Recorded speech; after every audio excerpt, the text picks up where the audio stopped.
Welcome to my YouTube channel എൻ്റെ വഴികൾ. ഏവർക്കും എൻ്റെ വഴികളിലേക്ക് സ്വാഗതം. ഇനിയും എൻ്റെ ചാനൽ സബ്സ്ക്രൈബ് ചെയ്യാത്തവർ സബ്സ്ക്രൈബ് ചെയ്യുക. എൻ്റെ വീഡിയോ ഇഷ്ടമായി ലൈക്ക് ചെയ്യുക. തുടർന്നും എൻ്റെ വീഡിയോകൾ ലഭിക്കുന്നതിന് വേണ്ടി ബെല്ലൈക്കൺ അമർത്തുക. ഹസൻ നസറുള്ള പറയുന്നു, ശക്തമായി തിരിച്ചടിക്കുമെന്ന്.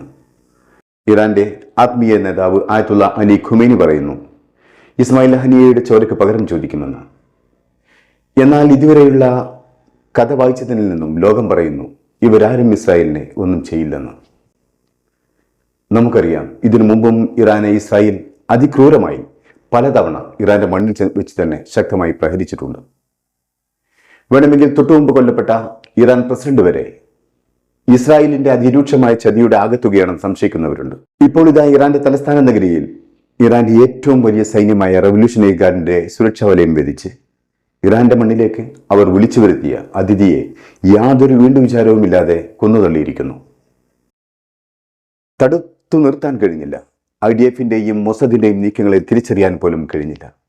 ഇറാന്റെ മണ്ണിൽ തന്നെ മൊസദിന് വേരുകളുണ്ടെന്ന് തെളിയിക്കുന്ന തരത്തിലുള്ള ആക്രമണവും കൊലപാതകവും. ഹമാസിന് പകരം കൊല്ലപ്പെട്ടത്, ഹമാസിന്റെ നേതാവിന് പകരം കൊല്ലപ്പെട്ടത് മറ്റേതെങ്കിലും രാജ്യത്തെ പ്രധാനികളായിരുന്നെങ്കിൽ, ഭരണകർത്താക്കളായിരുന്നെങ്കിൽ ഈ സുരക്ഷാ വീഴ്ചയ്ക്ക് ഇറാൻ മുട്ടിലിരുന്ന് മറുപടി പറയേണ്ടി വരുമായിരുന്നു. എന്നിട്ടും നാണമില്ലാതെ പറയുന്നു, ഞങ്ങൾ ഇസ്രായേലിനെ വകവരുത്തുമെന്ന്. വെറും ജലരേഖകൾ പോലെയുള്ള വാക്കുകൾ. ഇത്രയൊക്കെ ഭീകരതകൾ ഇസ്രായേൽ ചെയ്തിട്ടും ഒന്നും ചെയ്യാൻ കഴിയാതിരുന്ന ഇറാൻ ഇനി എന്തു ചെയ്യാനാണ്? ഒന്നും ചെയ്യില്ലെന്ന് നമ്മൾക്ക് ഉറപ്പിക്കാം. അതുപോലെ തന്നെയാണ് ഹിസ്ബുള്ളയും പറയുന്നത്. ഹിസ്ബുള്ള ഇസ്രായേലിലേക്ക് ഒരു റോക്കറ്റ് ഇട്ടാൽ ചുരുങ്ങിയത് 4 പേരെങ്കിലും ഇസ്രായേൽ തിരിച്ചു കൊല്ലും. ഇപ്പോൾ ഇതാ ഗോലാൻ കുന്നിലെ കൊലക്ക് പകരമായി ബൈറൂത്തിന്റെ സമീപത്ത് വെച്ച് തന്നെ ഹിസ്ബുള്ളയുടെ സീനിയർ കമാൻഡർ കൊല്ലപ്പെട്ടിരിക്കുന്നു. എന്നിട്ടും പറയുന്നു, ഞങ്ങൾ ഇസ്രായേലിനെ ക്രൂരമായി ശിക്ഷിക്കുമെന്ന്. നമുക്കറിയാം, ഹിസ്ബുൾക്കുമാകില്ല ഇസ്രായേലിനെ വരച്ചവരയിൽ നിർത്താൻ. ഹിസ്ബുൾക്കും ഹൂത്തികൾക്കും ഇറാനുമൊക്കെ ആകാശത്ത് നിന്ന് തന്നെ കത്തിത്തീരുന്ന ഒരു റോക്കറ്റിന്റെ ശക്തിയേ ഉള്ളൂ. അല്ലായിരുന്നെങ്കിൽ ഇസ്രായേൽ എന്നോ ഒരു പാഠം പഠിച്ചേനെ. മേഖലയിലെ അറബ് രാജ്യങ്ങൾ ഒന്നിച്ചു നിൽക്കാത്ത കാലത്തോളം ഇസ്രായേലിനെ ആർക്കും ഒന്നും ചെയ്യാനാവില്ല.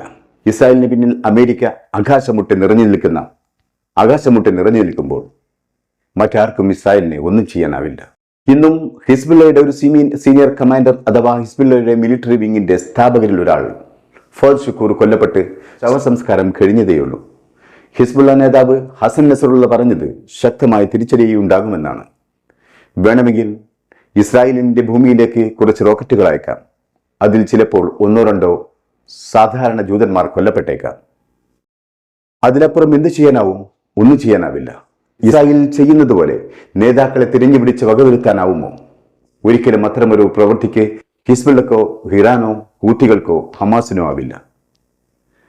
ബൈറൂത്തിൽ നടന്ന ഫൗദ് ഷുക്കൂറിന്റെ ശവസംസ്കാര ചടങ്ങിൽ വളരെ വികാരാധീനനായിട്ടാണ് ഹസൻ നസറുള്ള പറഞ്ഞത്, ഹിസ്ബുള്ളയുടെ സർവ്വകോപവും ശിക്ഷയും ഇസ്രായേലിനുണ്ടാകുമെന്ന്. ഫൗദ് ഷുക്കൂറിന്റെ അന്ത്യകർമ്മങ്ങൾ നടക്കുന്ന ഇതേ ബൈറൂത്തിൽ വെച്ച് തന്നെയാണ് അദ്ദേഹം കൊല്ലപ്പെട്ടത്. ലബനന്റെ തലസ്ഥാനമായ ബൈറൂത്ത് വരെ കടന്നുവന്ന് കൃത്യമായി അവർ ഉദ്ദേശിക്കുന്ന ആളെ തന്നെ കൊല്ലാൻ കഴിയുമെങ്കിൽ അതേ നാണയത്തിൽ തിരിച്ചടിക്കാനും കഴിഞ്ഞിരിക്കണം. അല്ലാതെ അലക്ഷ്യമായി 4 റോക്കറ്റുകൾ അയച്ചതുകൊണ്ട് കാര്യമില്ല. ഫൗദ് ഷുക്കൂർ ഹിസ്ബുള്ളയുടെ ഏറ്റവും മുതിർന്ന മിലിറ്ററി കമാൻഡറാണ്. അദ്ദേഹത്തിന്റെ കൊലപാതകം ഏറ്റവും വലിയ സുരക്ഷാ വീഴ്ചയായി തന്നെയാണ് ഹിസ്ബുള്ള കാണുന്നത്. ഹസൻ നസറുള്ള പറഞ്ഞത്, ഈ ആക്രമണങ്ങൾ അതിർവരമ്പുകൾ ഭേദിച്ചുകൊണ്ട് പോകുമെന്നാണ്. ഹിസ്ബുള്ളയുടെ തിരിച്ചടികൾക്ക് നിങ്ങൾ കരയേണ്ടി വരുമെന്നാണ്. നിങ്ങൾ ഇസ്രായേൽ റെഡ് ലൈൻ ഭേദിച്ചിരിക്കുന്നു. നിങ്ങൾ എന്ത് തരം ആക്രമണമാണ് നടത്തിയതെന്ന് നിങ്ങൾ മനസ്സിലാക്കിയിട്ടില്ല. എവിടെയാണ് നിങ്ങൾ ഈ ആക്രമണം കാണിച്ചിരിക്കുന്നതെന്നും നിങ്ങൾ മനസ്സിലാക്കിയിട്ടില്ല. ഇസ്രായേൽ ഇതുവരെ കണ്ട യുദ്ധമല്ല ഇനി കാണാൻ പോകുന്നത്. ഇസ്രായേലിന് നേരെ എല്ലാ മുന്നണികളും ചേർന്നുള്ള പുതിയൊരു യുദ്ധമാണ് ഇനി ഇസ്രായേൽ കാണാൻ പോകുന്നത് എന്നാണ്. ഒന്നുകൂടി വ്യക്തമായി പറഞ്ഞാൽ, ഹിസ്ബുള്ളയും ഇസ്രായേൽ സേനയും തമ്മിലുള്ള ഒരു അലിഖിത കരാറുണ്ട്. ആ കരാറാണ് ഇപ്പോൾ ഇസ്രായേൽ ലംഘിച്ചിരിക്കുന്നത്. കാരണം ഇപ്പോൾ ഇസ്രായേൽ ബൈറൂത്തിനകത്ത് കയറി സിവിലിയൻ ബിൽഡിങ്ങുകളെയാണ് ആക്രമിച്ചിരിക്കുന്നത്. അതിൽ ധാരാളം സിവിലിയൻ ജനങ്ങളും കൊല്ലപ്പെട്ടിട്ടുണ്ട്. അതുകൊണ്ട് തന്നെ ഇനിയൊരു പ്രതീകാത്മക പ്രതികരണം ഉണ്ടായിരിക്കുകയില്ല. ശക്തമായ തിരിച്ചടി തന്നെയായിരിക്കും ഉണ്ടാവുക എന്നാണ് ഹസൻ നസറുള്ള പറയുന്നത്.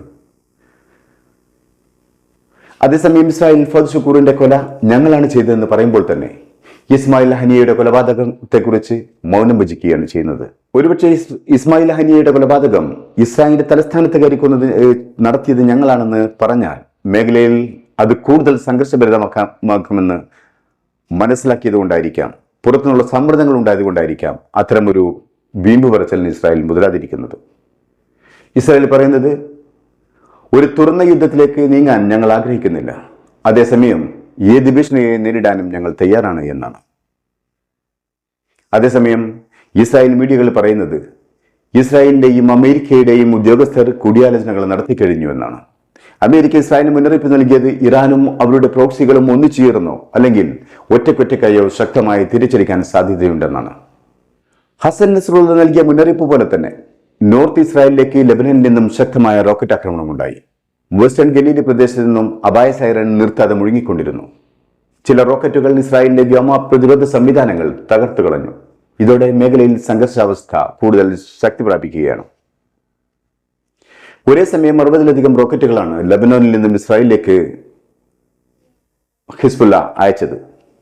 അതിൽ കുറെ അയൺ ഡോം തകർത്തു കളഞ്ഞെന്ന് ഇസ്രായേൽ അവകാശപ്പെടുന്നു. അതേസമയം ഹിസ്ബുള്ളയുടെ റോക്കറ്റ് ആക്രമണത്തിൽ ഇസ്രായേലിന് എന്ത് നാശനഷ്ടങ്ങൾ സംഭവിച്ചു എന്ന് ഇതുവരെ വെളിവായിട്ടില്ല.